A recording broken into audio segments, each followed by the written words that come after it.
கும்பத்தில் பிறந்த என் நண்பர்களே, கும்பராசிக்கு இந்த ராகு கேது பெயர்ச்சி எந்த அளவுக்கு யோகத்தை கொடுக்கிறது, கொடுக்குமா கொடுக்காதா, என்னையா இது கும்பம்னாலே துன்பமா இருக்கே அப்படின்னு நிறைய பேர் சொல்றத காதால கேட்குறேன். எஸ், ஏப்ரல் 26 முதல் 18 மாதம் தமிழ் வருஷத்துல விசுவாவசு வருஷம் சித்திரை மாதம் 13ஆம் தேதி சனிக்கிழமை முதல் ராகு கேது பெயர்ச்சி.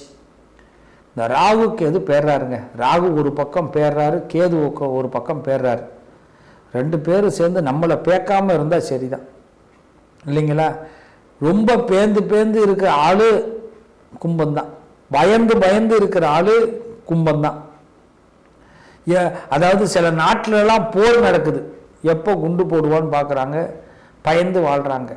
இந்த கும்பராசிக்காரர்கள் வாழ்க்கையில் எப்பயுமே போர் தான், ஒரு நாள் கூட போர் நிறுத்தமே கிடையாது. அதான் கும்பம்.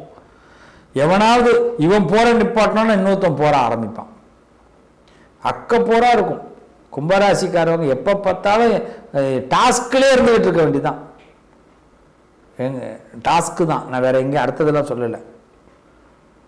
இது வந்து TASK டாஸ்க். அந்த டாஸ்க்லே இருக்க வேண்டிய ஆளு.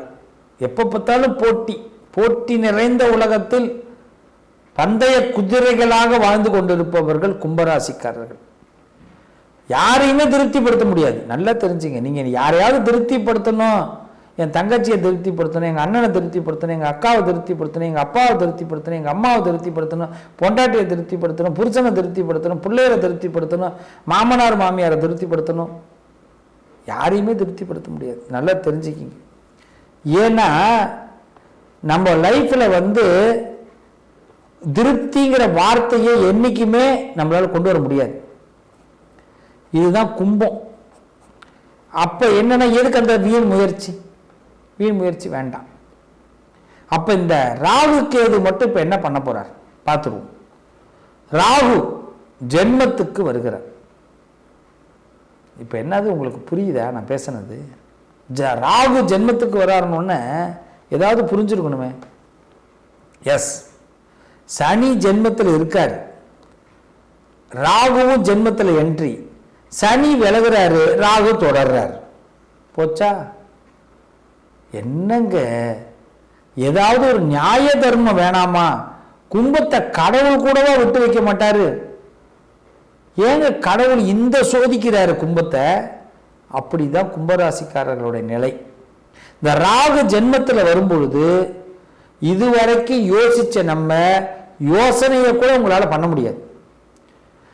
இந்த புத்திசாலித்தனம் கூட கும்பத்துக்கு குறைவதற்கு வாய்ப்பு இருக்கு. ஆனா இங்கதான் சொல்றேன், உங்களுடைய ஜாதக வலிமையும் கிரகத்துடைய தன்மையும் உங்களுடைய வாழ்க்கையில ஒரு நிலை பெறக்கூடிய தன்மையை உங்களுக்கு ஏற்படுத்தும். நல்லா தெரிஞ்சுங்க. எங்கேயும் சோரம் போறவர்கள் கும்பராசிக்காரர்கள் இல்லை அப்படிங்கிறத இந்த ராகு கேது பெயர்ச்சி காட்ட போகுது. சோரம்னா என்ன? தகுதி இல்லாதவர்கள் இவங்ககிட்ட இதை கொடுத்துட்டோமே அப்படின்னு ஒரு பொழுதும் பேச்சு வாங்குற அளவுக்கு கும்பத்தை இந்த ராகு கேது கொடுக்க மாட்டார்கள். அதுல ராகு உங்களுக்கு சில இடங்களில இங்கிதத்தை ஏற்படுத்த போறார். இங்கிதம்னா என்ன? யாருக்கிட்ட எப்படி பேசணும், யாருக்கிட்ட எப்படி அணுகுமுறை பண்ணணும், பெட்ரோல் காரை எப்படி ஓட்டணும், டீசல் கார் எப்படி ஓட்டணும், சொல்றோமா இல்லையா? ஒவ்வொரு காருக்கும் ஒவ்வொரு விதம் இருக்கும் நம்ம மைலேஜ் கொடுக்கறதுக்கு. அது மாதிரி சைக்கிளாக இருக்கட்டும், டிவியாக இருக்கட்டும், எலக்ட்ரானிக்கல் பொருட்கள் எல்லாம் ஒன்று தான் இருக்கும். TV, fridge, washing machine. ஆனால் ஒவ்வொன்றையும் எப்படி ஹேண்டில் பண்ணணும்னு இருக்கும். அதே மாதிரி தான் இப்போ எப்படி மற்றவங்களை ஹேண்டில் பண்ணுங்கிற தத்துவம் நம்ம புத்திக்கு கிடைக்கும். நமக்கு இப்போ என்ன கிடைக்கும்? எப்படி நம்ம லாபம் பெற போகிறோம்?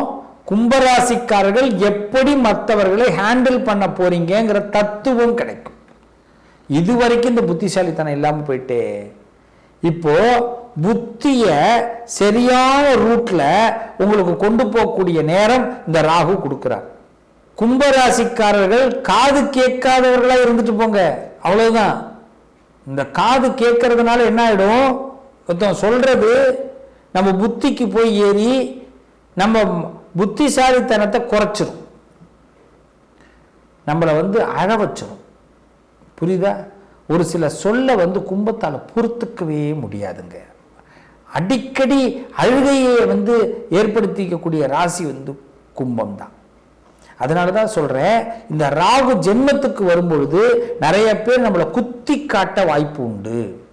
அந்த குத்தி காட்டும் போது நம்ம காதை அவங்கள்ட்ட கொடுக்க கூடாது. அவங்க சொல்லிட்டு இருக்கிறான், காக்கா கான்னு கூப்பிடுறான், காக்கா வருது, காக்காவுக்கு காதல் உழுவுதான்னு கேட்கக்கூடாது, அதுக்கு ஒரு சத்தம் தான் கேட்குது. புரியுதுங்களா? சத்தம், அந்த சத்தத்துக்கு அது அந்த திரும்பத்தை ஏற்படுத்துது.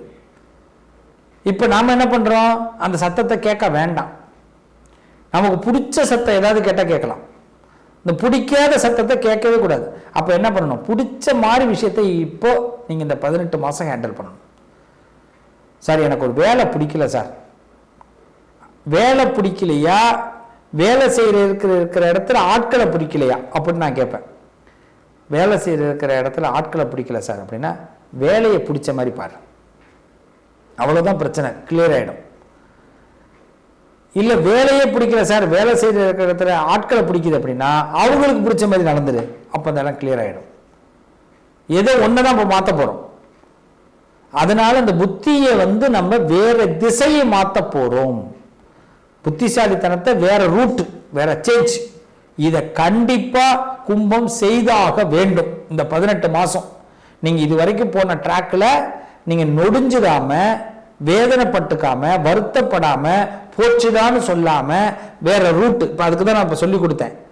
ஒரு வேலை பிடிக்குதா இல்ல வேலை பிடிக்கலையா இல்ல வேலை செய்யற ஆட்களை பிடிக்கலையான்னு கேட்டா ரெண்டுல ஒண்ணுதான் நமக்கு ஆன்சரா இருக்கும். அப்ப அந்த ஆன்சரை டெலீட் பண்ணிட்டு இன்னொரு ஆன்சருக்கு நீ கேள்வியை ரெடி ஆகும். புரிஞ்சிருச்சா?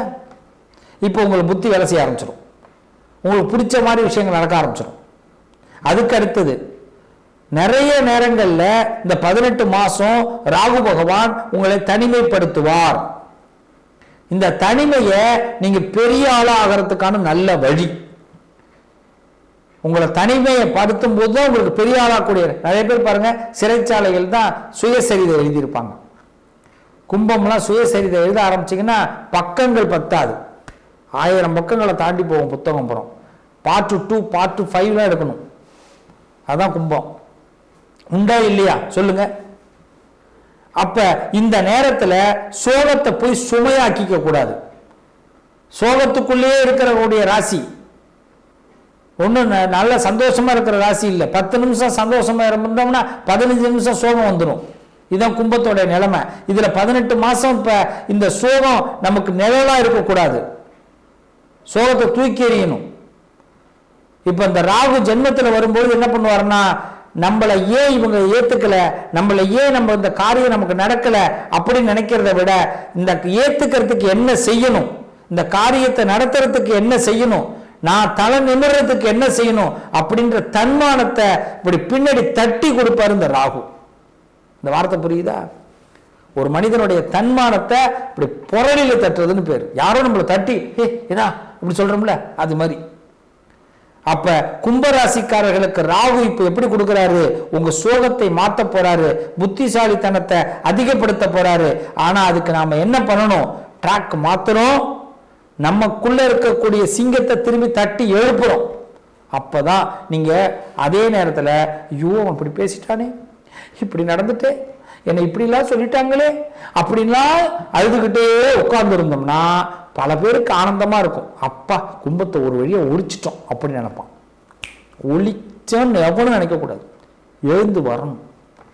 வரலாமா? இந்த தைரியத்தை ராகு கொடுப்பார். நீங்க துர்கா பரமேஸ்வரியை வணங்கணும்.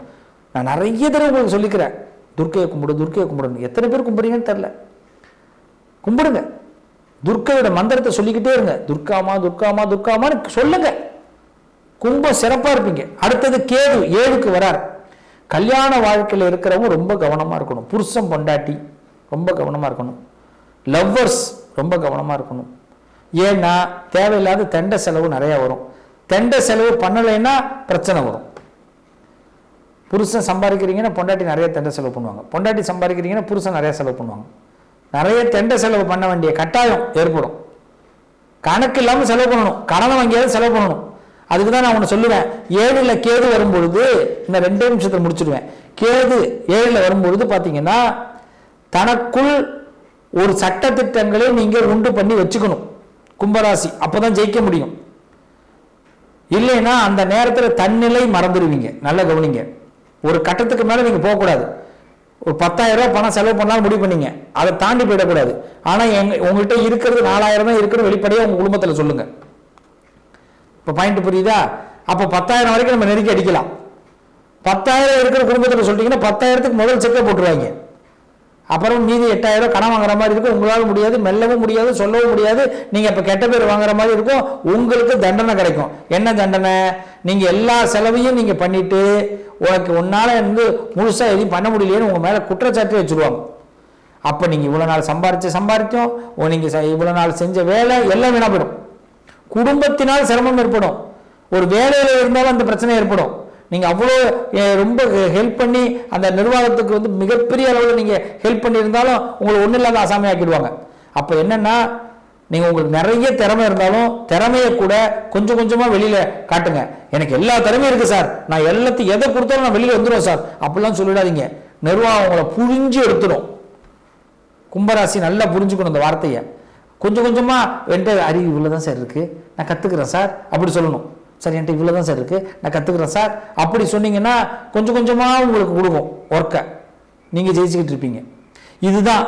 அதுமாரி செலவு தனியாக போகும். இந்த தடவை வருமானம் அந்த அளவுக்கு வரும், ஆனால் செலவு போகும்போது பிடிக்காத செலவு நிறைய பண்ண வேண்டிய கட்டாயம் இருக்கும். அதனால் என்னென்னா, பணம் இல்லைன்னு வெளியே தைரியமாக சொல்லுங்கள். ஃபினான்ஷியல் பட்ஜெட் லாக்கு இதை சொல்லுங்கள். கேது உங்களுக்கு என்ன பண்ணுவார்னா ஞானத்தை கொடுப்பார். இதையெல்லாம் சொல்றதுக்கு ஞானத்தை கொடுப்பார், ஆனால் வாய் சொல்ல விடாது. ஏன்னா கும்பம் பொய் சொல்ல தெரியாது. இருக்கிறது உண்மையை ஒப்புத்துரும். என் பாக்கெட்டில் இவ்வளோ தான் இருக்குன்னு சொல்லிடும். ஸோ ஃபினான்ஷியல் ப்ராப்ளத்தை இந்த 18 மாதம் நான் சொன்ன மாதிரி நீங்கள் கரெக்டாக ஹேண்டில் பண்ணால் சக்ஸஸ் ஆகும், மனப்பிரச்சனைகள் தீரும். ஸோ இந்த நேரத்தில் ராகு கேது சில சவால்களை தான் கும்பத்துக்கு கொடுக்கிறார்கள். அந்த சவால்களை உங்களால் சமாளிக்க முடியும்.